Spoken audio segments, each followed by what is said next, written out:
everyone, and welcome back to the Shenanigans with Shreya podcast. We are in the midst of exam season. My own exams are starting next week. The Leaving Cert in Ireland is starting next week. It's that type of year where it's also just like really, really warm outside. So right now I'm actually recording this from one of the hottest days of the year. So really, really warm. It's hard to concentrate and, lock in on your study when it's bright and sunny. If it's not too warm, it's nice to go out and have like a bit of ice cream, hang out with your friends, have a picnic. But on a day like this, when it's like absolutely brutally hot, over 30 degrees, it's nice to kind of stay inside in front of a fan, hopefully, if you have access to one. But anyways, point being, I think from the very beginning of time, as in our own human life, we're told by teachers and parents and just like educational institutions that exams are so important.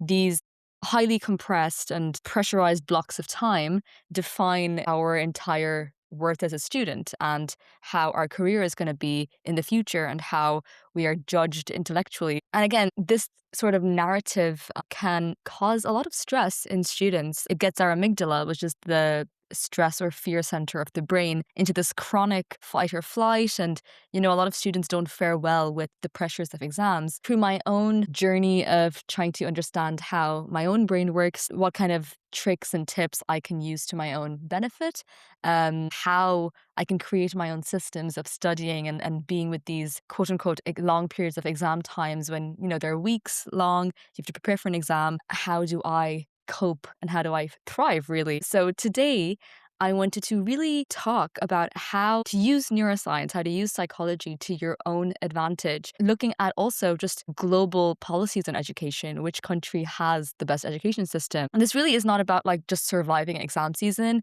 I'm going to try my best to break down how your brain quite literally can help you use your abilities to the maximum without being too overwhelmed. So welcome to this episode and let's get started.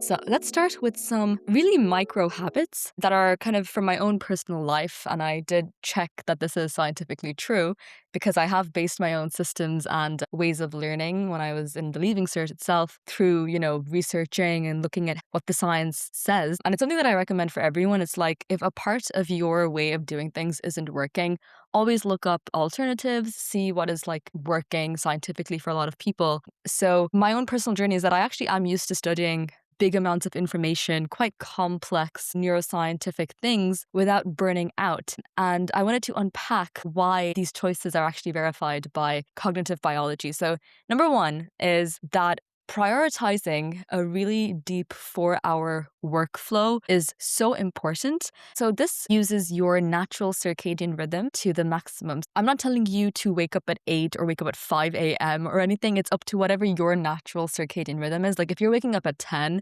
that is your starting point. But what I'm trying to say is that when you wake up, whatever time that is, your cortisol levels naturally spike because this is something called cortisol awakening response. Usually it causes stress, but when you wake up in the morning, it helps you like be more alert, obviously, because you've just woken up. You start to focus more because, again, there's a spike happening where your body is getting back to normal.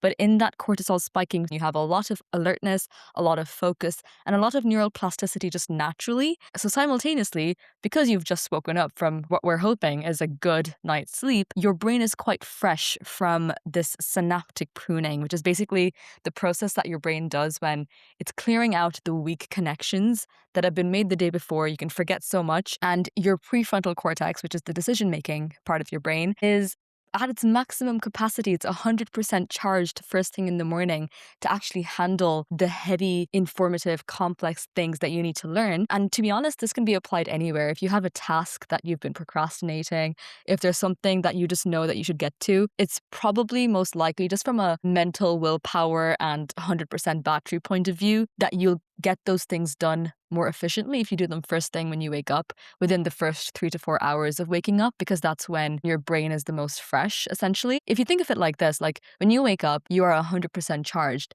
And then as the day progresses, every time you make a decision, whether it's, talking to someone, engaging in a conversation, cooking your food, even playing games, like whatever it is, your energy is being chipped away at, right? So at the end of the day, you are not going to be at 100% the same way you were when you woke up. You might be at a 30, 40%, whatever it is. But that's when you start being like, oh, I'm too tired to do this task right now. I'll do it tomorrow. So that's why it's so important to prioritize that waking up period, maybe the first 3 or 4 hours if you can, because they're so important to tackle the biggest complex tasks first. Now, my strategy is also to look at what exams are scheduled first and then work backwards from that finish line. So, I look at what date my exam is and then I count the total number of chapters or topics that I have to focus on. Then I intentionally only put one whole day per chapter. Obviously, it's not going to take me a day to do a chapter. Depends on what you're studying, but chapters do, for me, tend to be on the smaller side. Giving one day per chapter is, a lot of time to be given on a topic. So if I stay consistent, I really cruise through this. Like right now, I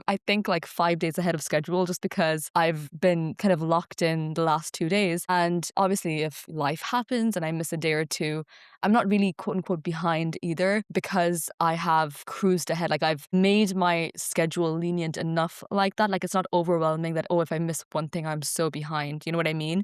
And this activity combats something called the planning fallacy. Sometimes humans tend to underestimate how much time and effort a task will take. So when you intentionally overestimate that, okay, this chapter is going to take me a day or two, obviously it's not going to, but when you're saying that for your schedule, you're reducing your own anxiety, and this prevents you from being overloaded with adrenaline when you're kind of nervous or stressed about this exam because you don't have time. This is quite important to know because when you are highly stressed about something, when you have higher adrenaline levels, this actually blocks pathways to your hippocampus, which you may or may not know is the center of learning and memory. So it is important to give yourself enough time. I know it's like this thing about cramming the night before for exams and doing all that, but you're really not helping anybody. If you really spread that out, you're going to live so much more peacefully and more calmly, Another thing that is really important is don't really study the same subject all day long.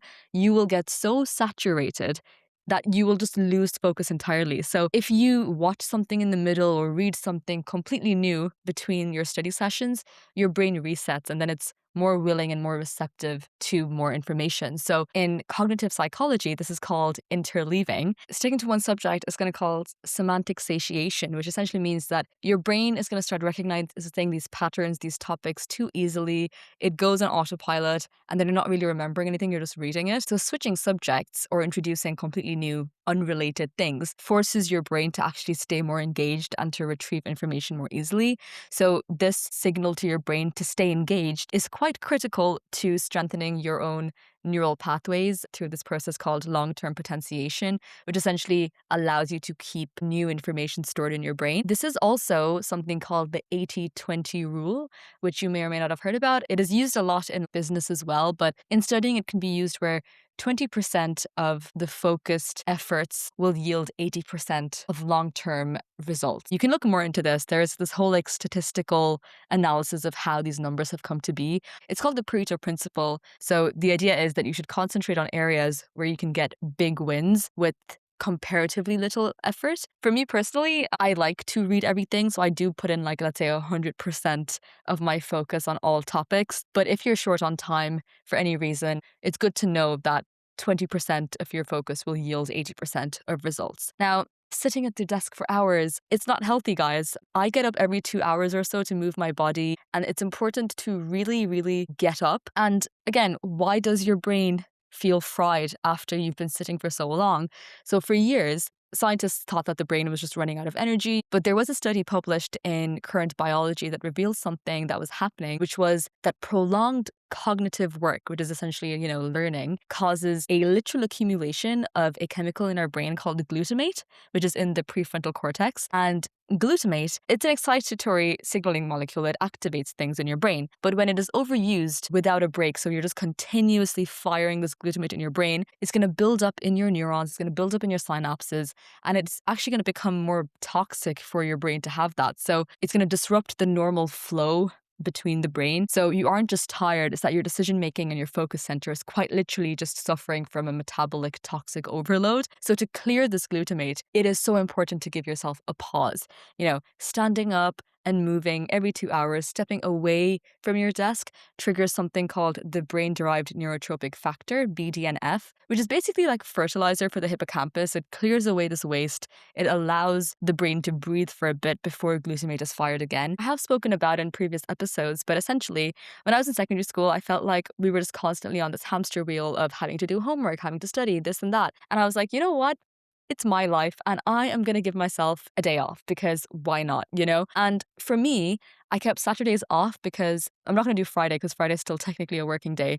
And then Sunday, I'd probably be thinking about Monday. So that's why Saturday became my sacred window where I don't think of literally anything academic related. I could like rot in bed the whole day. Like that's my one day where I really, really just like don't do anything that's quote unquote productive at all. And this isn't just like a reward, really. It's more for me like a necessity, you know? It allows me and my brain to really breathe and consolidate whatever information I've learned over the week. And all that consolidation happens during periods of like deliberate downtime. You need to give yourself a proper break and not overwork yourself. Now, something that is also quite important to note is that physically handwriting your revision notes wires the brain much better than typing them down. And there have been neuroimaging studies that handwriting requires more concentration, more fine motor coordination between your brain and your hands, and you're engaged much more when you're writing things down. And this is like a multi-layered sensory experience. Whereas typing, for each letter, you are tapping the keys down in the same way. So there's no unique spatialness for your brain, which leads to lower engagement. The idea with writing with hand is that each letter is programmed differently, right? When you're tapping away at the keyboard, your fingers aren't doing anything majorly different. To be honest, this is one thing that I would like to practice more myself because I don't do it enough, but it does make sense. The science and the studies have revealed that handwriting your notes are just much more engaging for your own learning benefit than typing on a keyboard. So that's something to keep in mind. Now, I'm going to be real. I wanted to move into the ethical tech, AI, and conscious student part of this podcast because we do live in an era where we can use the internet in so many ways to learn better. And, you know, we are learning in a way that's much more advanced than our parents were, for example. But we do need to use it intelligently.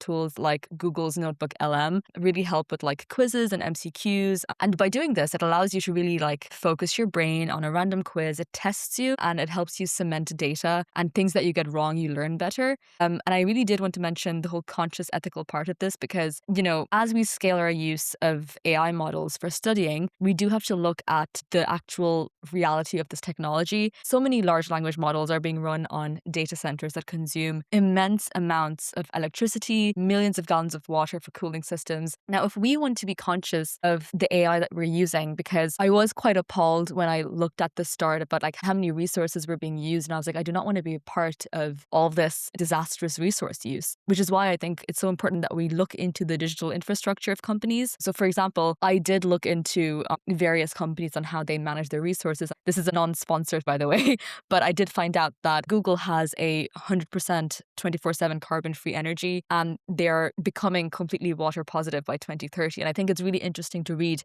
you know, carbon neutral policies and the water positive policies for 2030, which essentially means that their data centers are replenishing more water into the local ecosystems than it consumes, and that they're on basically no carbon emissions. So I think it's important to be conscious of the companies that we're using and to not work on assumptions either. Allow things like AI to help you with your learning, but by doing it in a conscious way that's not ruining the planet. Anyway, talking about the planet, I also wanted to really zoom out and see the big picture for a moment, because how did the concept of exams even come to be? You know, because there's something about exams that feels really old. It seems to be rooted in a very old institution and system. And the answer, honestly, to this is that yes, it is. The current way of learning and education that we are seeing, the way that we're tested and examined, was quite literally put up during the Industrial Revolution. So you can imagine it's like 200 years old. And it was specifically designed to train factory workers to memorize instructions and how to sit silently under high levels of stress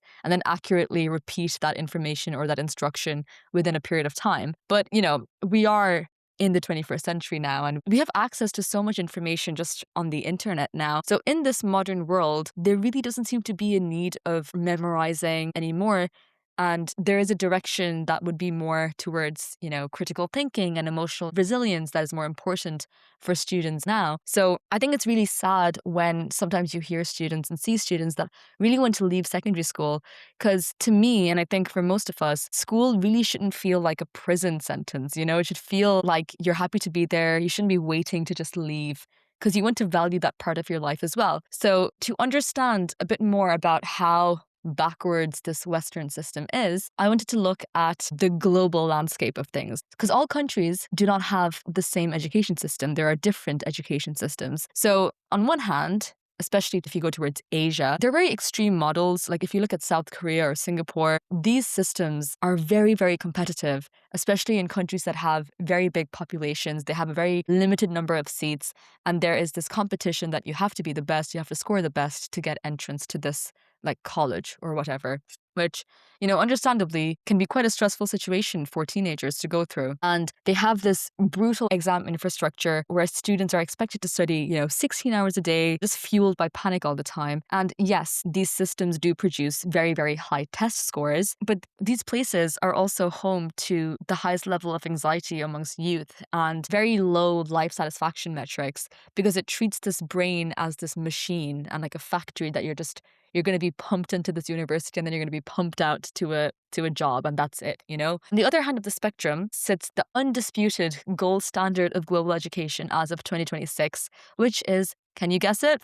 It is Finland. There's something about Finland. Whenever Finland comes up, it's always on the Global Peace Index. It's one of the happiest countries in the world and also has one of the best educational systems. So I really would personally love to visit Finland at some point to see how different it is and how their systems are. Because essentially, Finland has built their entire model of education on a very different basis to what most countries have. They've tried to do their own education system on equity and trust and holistic well-being, which is so wholesome and cute, because they want to encourage more naturally driven curiosity and intelligence rather than just like standardized pressure. So I wanted to break down a little bit about how the Finnish system works. Essentially, in Finland, there are no standardized tests at all across the primary and secondary education spectrum.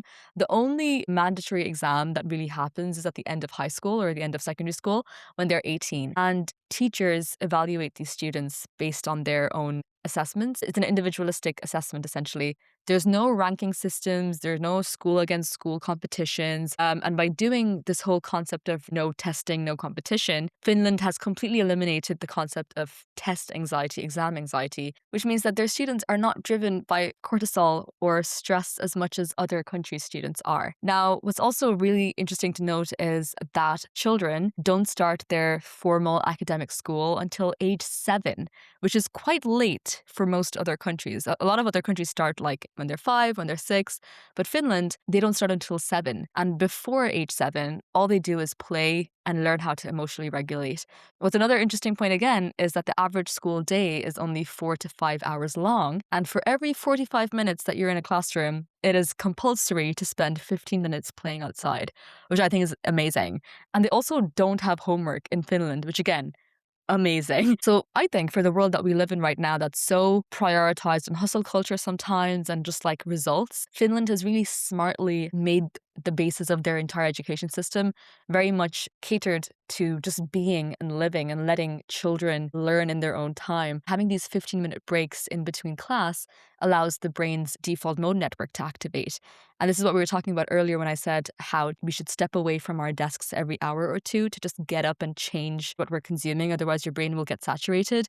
So the default mode network is the network that's responsible for just keeping that memory consolidated and making the connections for new ideas. So in Finland, what's really nice also is that teaching is a very prestigious career to go into. It's as prestigious as medicine or law. And the teachers must hold a literal research-based master's degree that's fully funded by the state. Again, because the quality of teachers are so high in Finland, the government just lets them choose what they want to teach all the time. Like there's no inspections, there's no stressful like scripts or things that they have to follow. They have a guideline, obviously, but it really is the teacher that's selecting how to do it and what to do. And to be quite honest, Finnish students do consistently rank at the top of international metrics while reporting the lowest academic stress levels in the world, which I think is amazing. Now, we unfortunately unfortunately cannot rewrite the entire national education policies by tomorrow, but we can try to implement the things that, we see in other education systems, other macro habits that we can inculcate in our own lives through something like personal self-policy.